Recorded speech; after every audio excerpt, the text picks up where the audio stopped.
I figured I should show this Redragon, or is it Redragon? They shared the D. That sounds bad, but it's also a pretty terrible idea for a brand name. I'm pretty sure that's supposed to be Redragon, so we'll go with Redragon. This is a mechanical keyboard that is full RGB. And I do say full RGB for a reason, because there's a lot of cheap mechanical RGB keyboards that are sort of trying to trick you. They'll have different color LEDs per row, but they can't all change.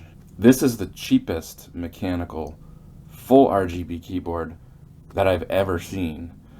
This is normally $39.99 Canadian, which is I think about $32 US. I would argue even at that price, everything I say about this keyboard applies. But it's usually on sale for $34.99 Canadian. And then again, I got it like, it was I think a Boxing Week sale or a Black Friday week sale, something like that. It was like a pretty special sale. So I managed to get it at $29.99. As I picked it up for a couple of reasons. One, I was curious how good a $30 Canadian, $30 mechanical keyboard could be. And I had sold a lot of these at the time. So it's a very popular keyboard. It's very popular on Amazon, but it's usually a little bit more expensive on Amazon than it is at the store where I bought it. So just an example, Amazon's usually, I think, pretty good for prices, but they're not always the cheapest. And I also wanted to try a 10 keyless keyboard, but that's ultimately the reason why I stopped using this. So I will talk about that. But we'll take a quick look at it here out of the box before I plug it in and show you the LEDs, or the RGB. Oh good, I was hoping the receipt was in here still. I wasn't sure. So I bought this about a year ago.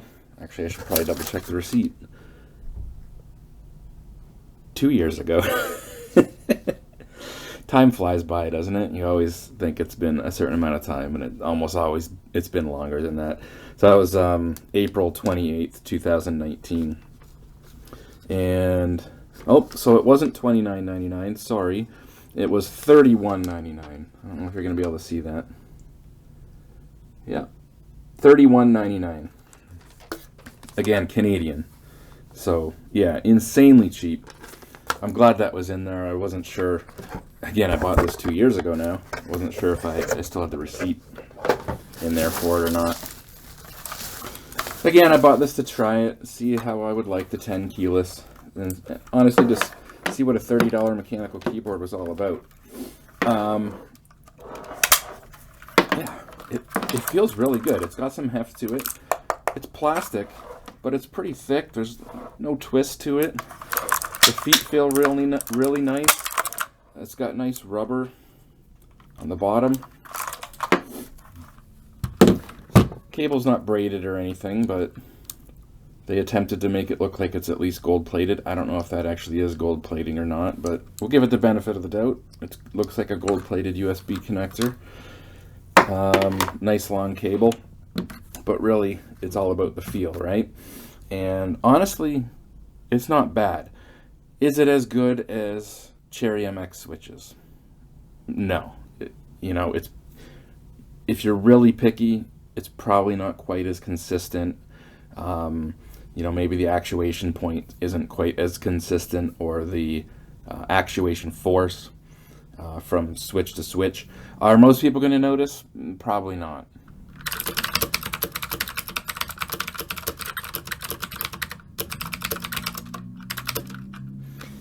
It actually feels pretty decent. They're obviously a blue, Cherry MX blue style of switch. They're going to be like a Chinese clone of the Cherry MX blue style switch. So I can actually pull one of these off, and you can see, looks just like a Cherry MX blue RGB.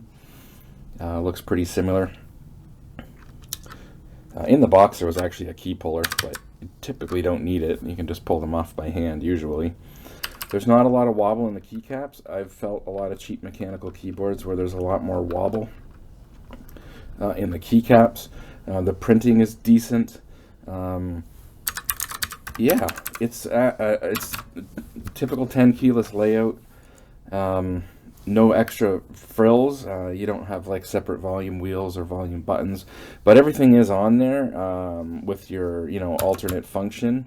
So you do have your volume and your mute tied here, and a lot of the other functions for the lighting, which I'll show when we go to hook it up. But first I want to explain the main reason why I don't use this full time. I wanted to try a 10 keyless. There's benefits to a 10 keyless. If you're only gaming and you're never going to use the number pad, this is more room on your desk for a larger mouse pad, right? So that's really the main advantage. So here's my full-sized Corsair K70. This is Cherry MX brown switches, and it's red LED only. It's not RGB. Obviously, it's a really nice feeling keyboard. They're Cherry MX switches, solid metal base. But this keyboard cost roughly 4 times the price of that one, and it's not RGB. If this was an RGB K70, it would cost 5 times the price of what I paid for that keyboard. When using this keyboard with certain programs like Photoshop or video editing programs, 3D rendering programs, for example, that's a good example. So, for example, in Blender, in a lot of 3D rendering programs, this will change the camera view between like an external view and the camera, your camera's view, and so you're going between views, 3D views, quite a lot. So you'll be using the mouse, and then boom, it's right there, right? And it was little things like that I didn't think about as soon as I went to the 10 keyless, and I went to reach over and do that, and it was like, oh yeah. Or maybe it's this enter key, or it's the plus and minus here when you're in Photoshop. These all do, usually in 3D rendering programs, these are different camera angles, different head-on or top-down views are right there. And so, yeah, it was that. As soon as I was using Blender and I went to just do that, I was like, oh yeah. I'm not necessarily punching in numbers, but I do use it, the number pad, or the number pad area here, even if it's the plus and minus keys. So yeah, there you go. Anyways, on to the RGB. We'll take a look at the Redragon plugged in. So there's the Redragon plugged in, and as you can see by default, it's going through like a pattern, and it's full RGB, and we can fade in between colors. It's nice smooth fades. This is what I mean by true RGB. It's not just a different color per row. You can do anything you want. You can just set it to a solid color. One thing I like about this keyboard is you can do all of that without installing any software. They do have some optional software on their website if you want to download it. Honestly, I don't really want to, and if you don't need to, I'm not going to, and that goes with cheap Chinese brands like this, or even a Corsair. I don't install the drivers or the software for the Corsair keyboard because I don't need to. And on this one, you can change all the color modes, the colors, the brightness, the direction, the speed. You can do all that without any software installed. It remembers it on the keyboard, which is awesome. So typically just holding down function. You can't see them maybe because they're not lit up, but on the insert, home, page up, delete, and page down, there's an alternate number 1, 2, 3, 4, 5, 6, and these are your color modes. And each one has multiple modes. So for example, just one is going to be your solid color. We have brightness up and down here. So now we're on solid color, and we can just change it. If we just want it to be red, there you go. Just want it to be blue or green, there you go. See, now there's an example of what you might see in a screenshot on a cheap keyboard. A lot of mechanical keyboards in this price range, you'll see something like this in the screenshot and you'll go, oh cool, it's RGB, but you'll notice it's only a certain color per row, and that's all it can do on the cheaper ones, right? Or you'll see some that look like this.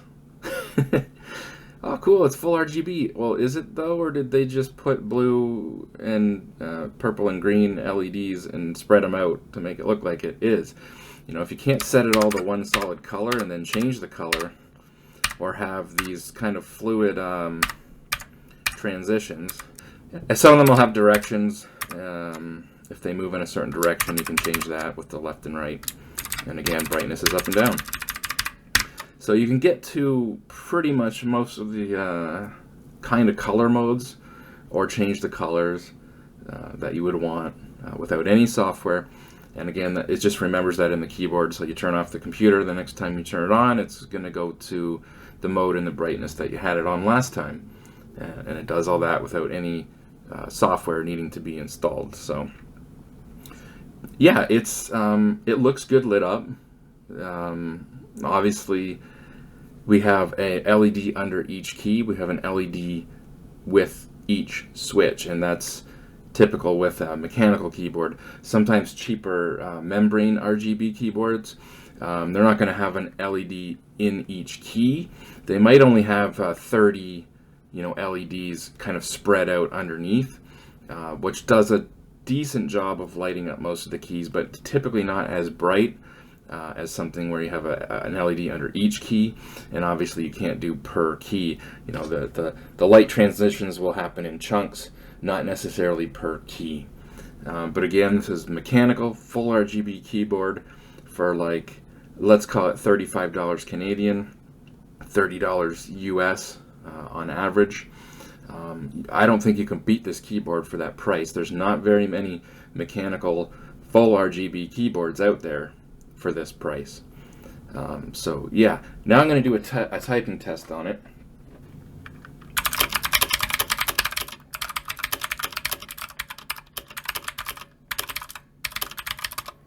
I'm thinking about it too much, and I'm not typing as good as I might normally.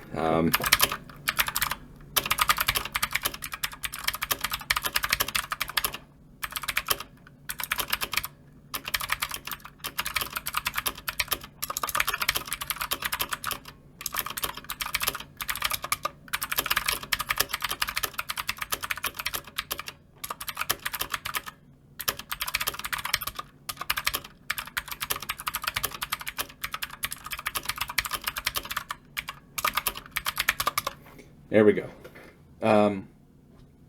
It's a mechanical keyboard with blue switches. Again, is it quite as precise as cherry switches? Probably not. Is everyone going to notice the difference? Probably not. Works really well. I don't mind typing on it one bit. I don't mind the clicky feedback of a blue style switch. I grew up with an IBM Model M. The first computer I had was an IBM PS2 with the IBM Model M. So the main reason I don't use this keyboard is the lack of the number pad. The second reason I don't use it is my wife doesn't like the noise, the extra noise of the blue switches versus the brown switches. The third reason I don't use it is because this is $130 Canadian, my Corsair K70. I paid $130 Canadian for that, and it would be a waste not to use it. It's got the wrist rest. It's a little bit better, smoother action with those Cherry MX switches.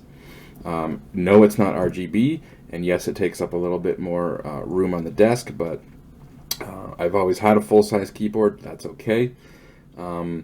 This is a great keyboard for $35 Canadian, $30 US. If it's your first mechanical keyboard, absolutely would recommend it. Even if it's your second. If my K70 ever dies, I'll probably just use this. I've got a backup, it's a spare, I'll use this. But it's not going to replace the K70. It's nice that it's RGB. Unfortunately, my K70 isn't.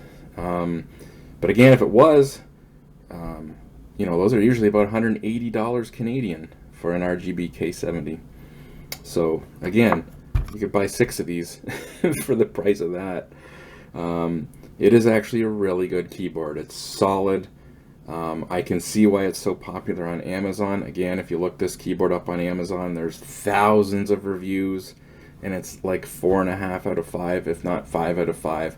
A lot of people have bought this keyboard, and a lot of people like it. So no surprise there. It's a great keyboard. I don't think you can beat it for $30 US. I don't think there's a better keyboard out there, period. You can argue maybe you like a different brand better. Maybe they're made in the same factory. I don't know. This is Chinese. Redragon's a generic Chinese brand name. This same keyboard is probably sold with just different brand names stamped on it. I wouldn't be surprised there. So you may have seen a similar one. Maybe the fonts are slightly different. But I wouldn't be surprised if it was made in the same factory. Yeah, it's a solid keyboard. Definitely thumbs up.